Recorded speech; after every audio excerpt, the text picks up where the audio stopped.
Hey folks, thanks for joining me today. Today we're going to paint these things up to look like holograms. What these miniatures are, they're from the Giant Killer Robots or Heavy Hitters game. It was a Kickstarter from back in 2018. And the detail on these things is kind of thin.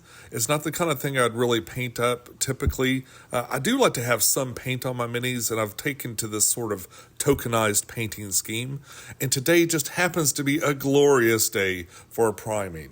It's perfect temperature and everything. So I threw these things on my little stick here, and I gave them a nice coating with gray sear gray. A nice thick coating of that in perfect weather is the ultimate tool for priming. Now, originally, I just wanted to give them some color, some kind of a different color. But as I was exploring the different types of speed and contrast paint, I came across this one, and I couldn't help but think, but man, it looks like a hologram. And these guys are contestants in a game show, like a futuristic TV game show where these robots fight. So maybe hologram is the way to go. So the blue color I ended up with was this plasma bolt or plasmatic bolt from the Speed Paints line. And I just put a nice generous coating of that all over these things. I kind of left this spot around the base, kind of where I'm grabbing with my fingers blank. Some of it got a little spillover, but there'll be a little clip to indicate which player is using that particular spot. So I didn't worry too much about getting any paint on it. I did go ahead and do the base, and with any luck, these will look like nice little hologram versions of the contestants as they appear on the scoreboard, which is very typically what I would imagine you'd see in some sort of science fiction game show.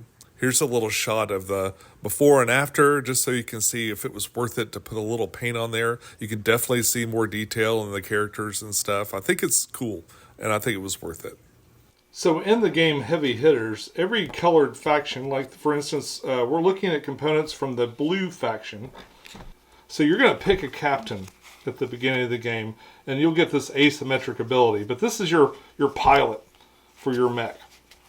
So let's say you pick one. Like I like this guy. I like that jaw. So we're going to pick one.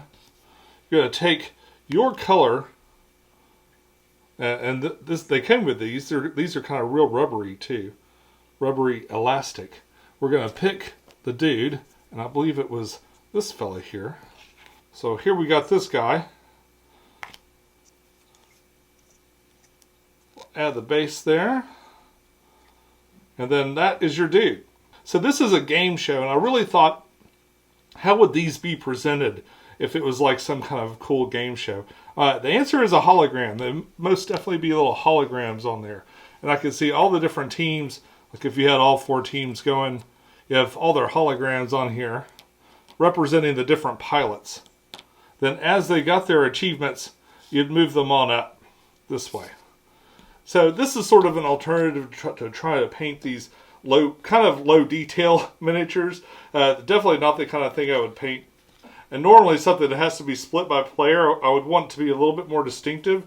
This is what the game offered. So if I was playing this game normally, without these little miniatures, I'd be putting that down. And I guess in some ways that's kind of easy to read. But if you're using this thing anyway, and you've got your little base on there, it's really easy to see who the blue team is. I just thought that was an interesting alternative way to kind of keep from like just having to straight out paint these things necessarily, but also kind of make them a little bit more than just some plain plastic sitting there on the table.